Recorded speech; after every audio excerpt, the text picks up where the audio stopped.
Hello and welcome to News9 Live. The big news today from Tamil Nadu.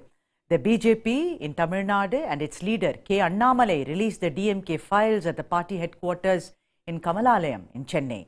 The first part of the video dealt with the irregularities and inconsistencies in the assets and properties of prominent DMK leaders. The video also contained details of the assets of the kin of these leaders as well. Annamalai raised 4 questions on the source of wealth related to DMK leaders and their kin. The first that was raised was how Red Giant movies made 300 crores in 2006-11 regime when many of the films were actually unsuccessful. The next issue was raised against Chief Minister MK Stalin's son-in-law. Annamalai asked what was Sabarisan's relation with St. George Bank's director Venkatesh. He kept the third question to Stalin on signing an MOU with the noble conglomerate where Annamalai claims ministers Udayanidhi Stalin and Anbil Mahesh were one-time directors. Annamalai further asked, why was custom duty included in the tender of Metro Phase 1 and favouring an American company Alstom in return for a bribe for the 2011 election campaign? And to speak more on the issue, I shall be joined by 2 guests, Dr. Narayan Lakshman, who is a senior associate editor with The Hindu, and Narayan Tirupati, who is vice president with Tamil Nadu BJP. But first up, my colleague Verghese, who's with me in the studio. Verghese, people can say, and everyone, because in this country, what really matters is electoral success. The context of BJP in Tamil Nadu, they will say, okay, they do not have a voter base. But I think this is really big what they have done. They have actually driven a chink in the armor of the DMK. Would you agree? Well, they have in fact gone ahead and ensured that there is some kind of a narrative or a discussion at least is created. This seems to be flowing from the idea of the Congress files itself, where there is a lot of research that is done with a lot of projects, with a lot of allegations that had appeared in the media, and then you further research on it, you gather the data, and you also see it with the records that are there with the government, and then you put across the statistics. And when you put it in an audio-visual form, it of course attracts the attention of the common man. So your narrative goes out explicitly into the voter base that you've been targeting.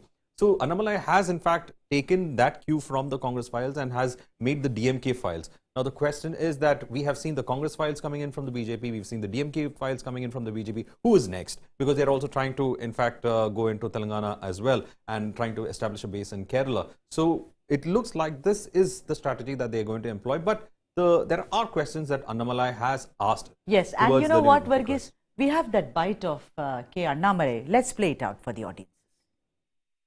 Coming days, we will be releasing part 2 also, which will consist of the Binami assets. So today, out of the 1,31,000 crore, we have disclosed only the direct assets, their shareholding pattern in a company, or the properties that they directly own, including their valuation. So we haven't gone beyond it. So in our website, we are disclosing the valuation methodology, the calculation that we took, and the money based on which how we arrived. But what is more concerning is the 3 questions that we have asked to DMK today. The question number 1, how DMK is becoming part of a larger money laundering business worldwide. When our Honorable Chief Minister MK Stalin ji visited Dubai recently, the Nobel Group, Nobel Steel specifically, they signed a 1,000 crore investment which will come into Tamil Nadu. But what they have conveniently hidden is Udayanidhi Stalin, who is CM's son, was a director of that company in 2009, which he resigned later. And Anbil Mahesh Poyamali, who is our education minister, was also a director of Nobel Group, a part of it called Nobel Bricks in 2016, which he resigned subsequently. So this is a point of big concern to us, how the Chief Minister's son and the first family relative, Anbil Mahesh Poyamali, both are directors of a company which they resigned subsequently. And that company suspiciously in Dubai talks about 1,000 crore investment coming back into our state.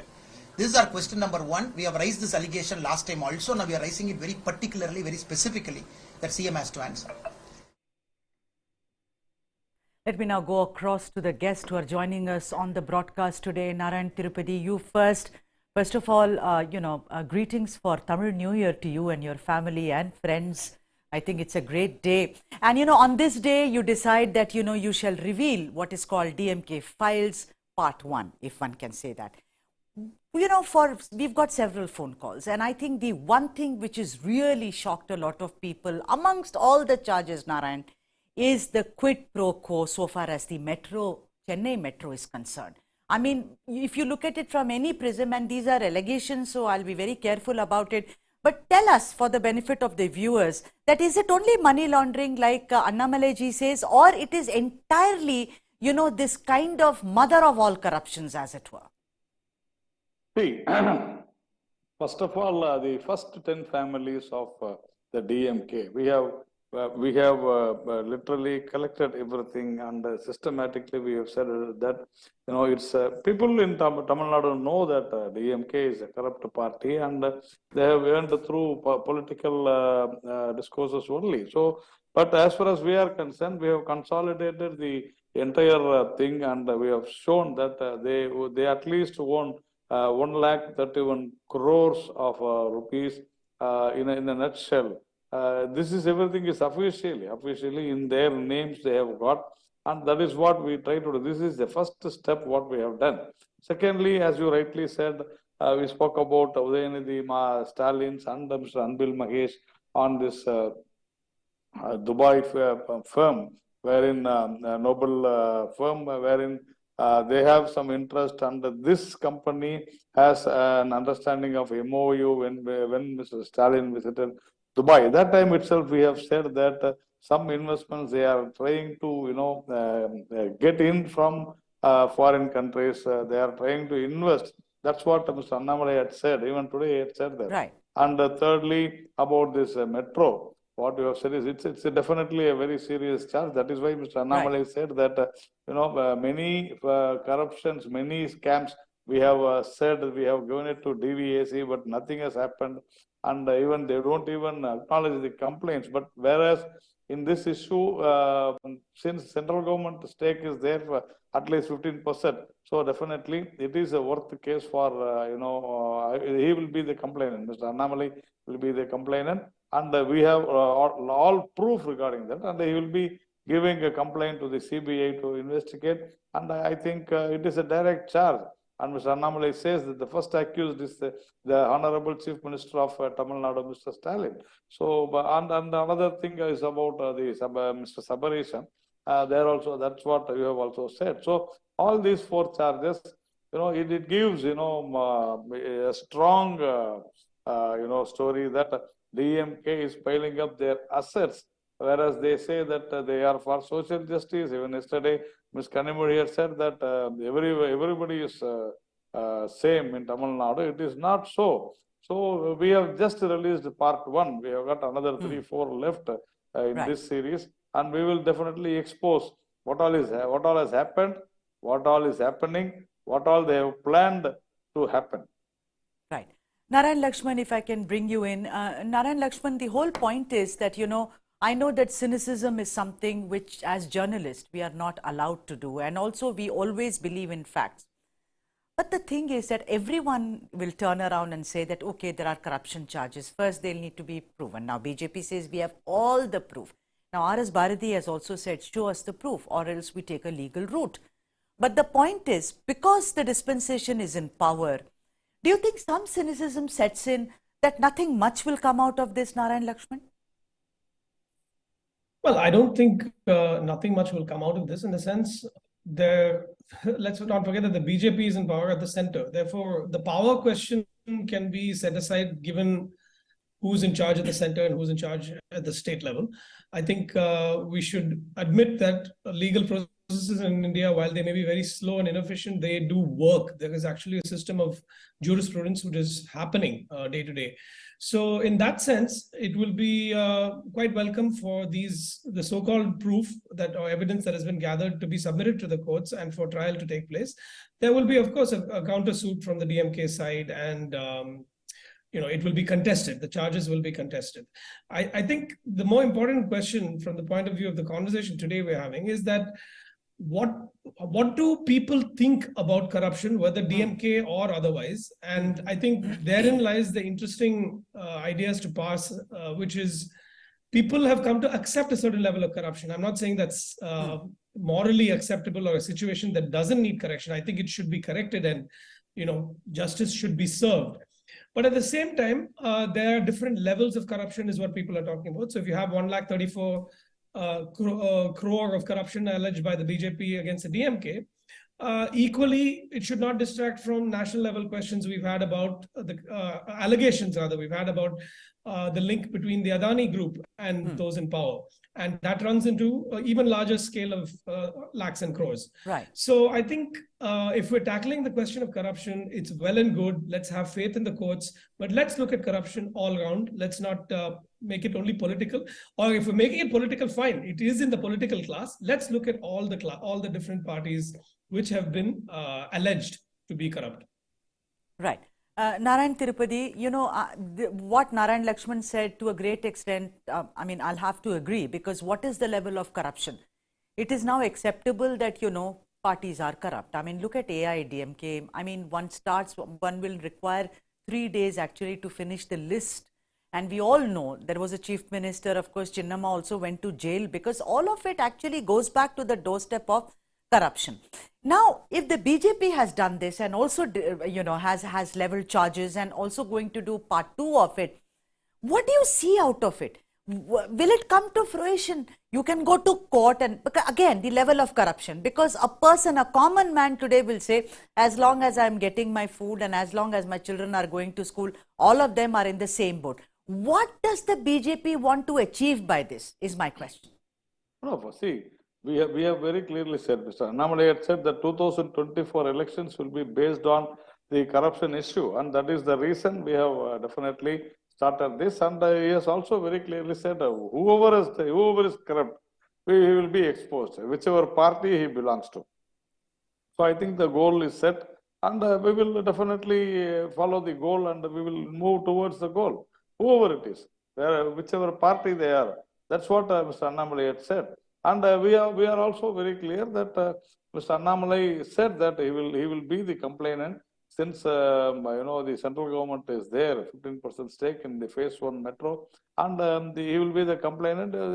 Definitely the CBI will definitely inquire into this. And regarding the other 2 things, you have to understand that the Nobel issue is very clearly, it's an MOU and nothing has happened so far. But we have only exposed the DMK that they are trying to bring in money through Dubai. That's what we are very, very clear. So definitely there will be whatever the legal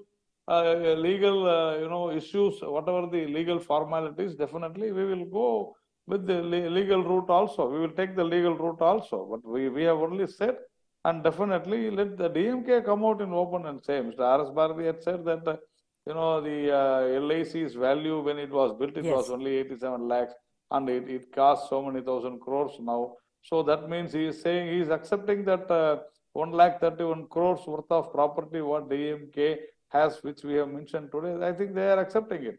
And he has also said that Mr. Annamalai will visit so many courts. They are welcome to go to courts.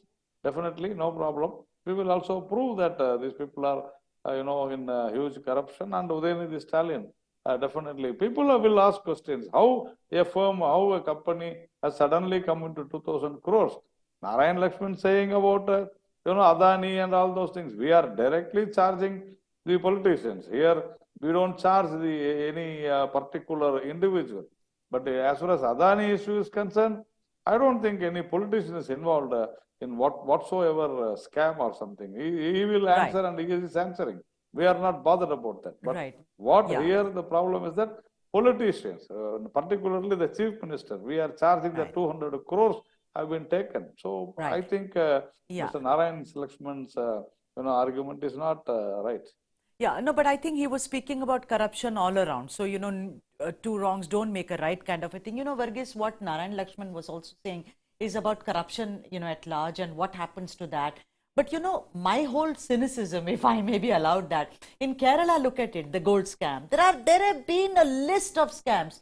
It comes up, it's in the court, then everything is like quiet. So the thing is that, don't you think that somehow it is managed at some level or the other? Well, it just seems to be a managed affair. Of course, it's something that the opposition will raise, and then the ruling party will try to, in fact, manage it. And it's in the courts, and the court, of course, will take its own time to have some kind of a decision to it. And as Lakshman said, it might take some time, but definitely there will be something coming out of it. Right. But here, the pertinent question that he asks is that, is this enough to change the perception on the ground? Because there is some kind of an acceptability to the fact even that I agree. Corruption is there, but how much of it is there is the question. And from here, if you look from 2006 onwards, they have, come to this valuation of assets and things, and they say that it is 1,34,000 crore of corruption that we are corruption money that we are looking at. And also another issue that has been raised is about money laundering. Now, money laundering has been a consistent charge that has been placed on a lot of opposition parties. We have seen how AAP was also spoken about money laundering. Then, of course, in DMK also, what is the relation between Sabrishan and St. George's Venkatesh when it comes to money laundering, because the bank has been accused of money laundering. So, money laundering has been a very important charge that has been put. But there are so many money laundering cases against opposition leaders. How much of it has led to a proper conviction? How much of it will stick also? Or stick also, how much will lead to a conviction? Let me go to Narayan Lakshman and, Speaker. Narayan Lakshman, the whole thing is that now we see, I mean, let's look at the other aspect of it is that in Tamil Nadu politics, I mean, it was actually the bastion of the north for the longest time, where families, brothers, sisters, sister-in-law, everyone included in some committee, some panel, everyone trying to make money. But over the years, one has seen in Tamil Nadu, this has really become very stark. Now, all these are allegations. Let me just add the rider again and again. Whether it was Jayalalitha, you had Chinnamma, several relatives, so on and so forth. Now, these allegations, allegedly, it looks like this whole, Stalin family, this starting from not Karunanidhi, but let me exclude him. But then everybody, the son-in-law is involved, the daughter-in-law is involved, the daughter is involved, allegedly. So it seems like it is more like a family business now than anything else, and that is very worrisome, Narayan Lakshman, don't you think? No, absolutely, Sudha. You've hit on a very important stylized fact which has been studied extensively in data, which is that in Indian politics, families and dynasties are very strong across states. It's not just Tamil Nadu. And like you said, even within the AIADMK side in Tamil Nadu, it was very much a family game, even though, it was not, Chinnamma was loosely speaking family to Jayalalitha. But just taking one more step back, if I may add another point here, it is that one side of the coin is corruption, and we must take Mr. Annamalai's expose at face value, and it should be investigated, as I said. However, the other is, let's not forget the broader context of the relentless search for political relevance of the BJP in Tamil Nadu. Whatever Mr. Narayan Tirupati says, he and I discuss this often on TV channels. It is still a fringe player. Okay, yes, having maybe 4 seats in the state government is more than in the legislature is more than having 0 seats. But you have to ask bigger questions about how is the BJP actually going to be relevant in this context, where the Dravidian movement is still very strong. Whether you look at the DMK or DMK, yes, there's a youth and a new generation who maybe don't harken back to the old values of, Karunanidhi or MGR and how they mobilized lower caste groups against Brahmins since 1967, all of that. And, the welfare politics that went along with it. There is a new Tamil Nadu, there is a new politics. And within that, the Dravidian movement itself has reinvented itself and is staying quite relevant. So we have to also situate this allegation made today or in the recent days in that broader context. The BJP is obviously, it gains from having a multi-pronged attack. So they're trying, for example, through the, we often discuss this, the governors in non-BJP states act against the ruling parties there. There have been very severe issues vis-a-vis the governor in Tamil Nadu and his relationship with the executive. That is one prong of attack. Corruption is another prong of attack. So let's keep this latest episode in the context of how is the BJP trying to get a bigger foothold. They also have trying to ride the AIADMK's coattails into politics and power. That has not been so successful so far. So I just wanted to put that context out there before we keep our focus only on the corruption issue. It is an important issue. Don't deny that at all. Sure. But let's keep the bigger picture in mind. Narayan Tirupati, would you like to take that question of Lakshman, what he just said? the broader context of Bajaka's, BJP's, Bajaka we say in Tamil, but BJP's, role in Tamil Nadu. I mean, would you like to take that? See, definitely, because he says that it's still a fringe political party. But in that case, either both the DMK and the ADMK are very stronger, no doubt at all. But see, those days are gone. Now BJP, in the last, say, 2-3 years, we have been definitely, growing very well because people are fed up with this kind of politics, what the DMK is doing. And I am really surprised the way Mr. Narayan Lakshman was saying that corruption is there everywhere in India and all those things.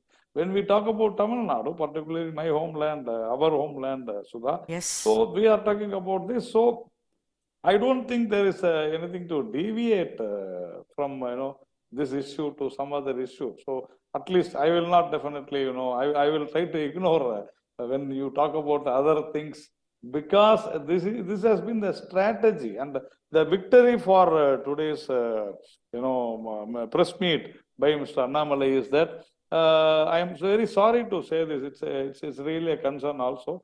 Mr. Narayan Lakshman also knows. In Tamil Nadu, the Tamil channels which were asking for a debate on this today with me yesterday itself they have booked me. Today, no channel is doing this debate. That much of pressure the DMK has given. So it shows very, very clearly that DMK is afraid of what has happened today. So it's a fear. Talk about corruption, because people so far would have never thought this big an amount, 1,34,000 crores, that too with few families. And that is the success what we have done today. And definitely we are going to take it. 2024, definitely it will be election on corruption, about corruption. Right. So definitely we will have it. We are not at all worried. Mr. Annamalai has also very, very clearly sent a message that 2024, as the president of BJP, he is taking it to the people with the message that we are against corruption. Right. And Narayan Lakshman, I'm going to come back to you. But before that, let's listen in once again to put things in context what K. Annamalai said. Out of the 1,31,000 crore, we have disclosed only the direct assets, their shareholding pattern in a company, or the properties that they directly own, including their valuation. So we haven't gone beyond it. So in our website, we are disclosing the valuation methodology, the calculation that we took, and the money based on which how we arrived. But what is more concerning is the three questions that we have asked to DMK today. The question number one, how DMK is becoming part of a larger money laundering business worldwide. When our Honorable Chief Minister MK Stalin ji visited Dubai recently, the Nobel Group, Nobel Steel specifically, they signed 1,000 crore investment which will come into Tamil Nadu. But what they have conveniently hidden is Udayanidhi Stalin, who is CM's son, was a director of that company in 2009, which he resigned later. And Anbil Mahesh Poyamali, who is our education minister, was also a director of Nobel Group, a part of it called Nobel Bricks in 2016, which he resigned subsequently. So this is a point of big concern to us, how the chief minister's son and the first family relative Anbil Mahesh Poyamali both are directors of a company which they resigned subsequently. And that company suspiciously in Dubai talks about 1,000 crore investment coming back into our state. This is our question number one. We have raised this allegation last time also. Now we are raising it very particularly, very specifically, that CM has to answer. Second, the CM's son-in-law Sabri Ji's connection to companies in UK. And we all know Westpac as a company, Westpac Bank, was flagged in 2019 by the Australian financial regulator because they were involved in money laundering business in African countries like Mozambique and Kenya. This Westbank took over St. George's Bank in 2008, and the St. George's Bank London branch is located in an address called 790 Uxbridge Road, Hayes, Middlesex, England, in which one Srinivas Venkatesh is a director of the St. George Bank, which is taken over by a Westpac Bank, which is involved in money laundering. And this Srinivas Venkatesh also happens to be the business partner of Sabarish and Vedamurthy in two companies called Spacedel UK and Voice Tech System Limited, Both the companies have exactly the same address as St. George Bank. Both the companies' address is also 790 Uxbridge Road, Hayes, Middlesex, England. So money laundering, suspicious companies, where CM's son-in-law himself is directly involved in UK. So you have raised this is the second question to the Honorable Chief Minister and to the members of DMK to give clarification, to tell our people how exactly this is happening. Narayan Lakshman, I'm going to ask you a hypothetical question, because direct questions, because these allegations have been made but they haven't been proved. So there is no real legal ratification as of now in our purview, in the world of journalism. I'm asking you something. What really strikes me, and I could be wrong, is that if the Chief Minister signs an MOU with a company of which his relatives, whether son-in-law, son, brother-in-law, were once directors of the company, that is really not quid pro quo. Would you say that that is something which will stick? I mean, it does not look to me to be very, very stark in the giant ocean of corruption. Yeah, absolutely, Sudha. I think you've hit, you found the right point there, which is that on the one hand, definitely they had resigned, as Mr. Annamalai himself said, from the boards of those companies before any such announcement of the 1,000 crore investment was made. I also do, to be completely balanced and fair, I do agree that this is a transaction which in the context of politics does raise questions. I'm not saying anyone's guilty or not, but it is a fair question to ask as an opposition leader. And it is a fair question to take up even in the courts if someone is willing to be the complainant. And in this case, Mr. Annamalai apparently is. So I don't deny that, but I do deny what Mr. Narayan Tirupati said earlier about it's not being relevant. And he's holding on to the issue of corruption alone as standalone. And yes, I know that this is what we've taken up, but I think the context does matter. There are lots of things going wrong for the BJP with regards to its campaign in Tamil Nadu, and it is still a weak and fringe party. I stand by that. And at the same time, people of this state have historically had a distrust of, the party which talks about a single, whether Hindi imposition or a single, sort of religious identity. All of these things trouble the people of Tamil Nadu a lot, the voters of Tamil Nadu. So I think this corruption issue has to be seen in that context. And again, I don't agree that because I say that I'm undermining the corruption issue. I think corruption, as I said repeatedly, even in Annamalai's questions context, it is something that should be taken up in a fair and just manner, because like you said, they did resign from those boards earlier, and it would have been a business transaction, which happens all the time anyway. So these are the points that I wish to make. Right. Narayan Tirupati, what other thing which really intrigues me, and perhaps you can enlighten me on this, which is about Red Giant movies, to have made movies worth 300 crores during 2006-11, when many of the films were unsuccessful. Now, unless someone understands the movie business inside out, I don't. But I have seen where you invest a kind of money, the film is a flop, but still the producer makes money, not just breaks even. So I would be interested to know that what is, what really is regarding apropos the Red Giant films thing. See, the entire television industry is now controlled by these two people. The one is, the Red Giant movies owned by Udayanithi Stalin. Another one is Sun Films, by the Sun TV, Mr. Kalanidhi Maran. So the entire industry, because of their huge money power, they have definitely got this. And as rightly said by Mr. Annamalai, it is almost 2,000 crores. But the thing is that I don't go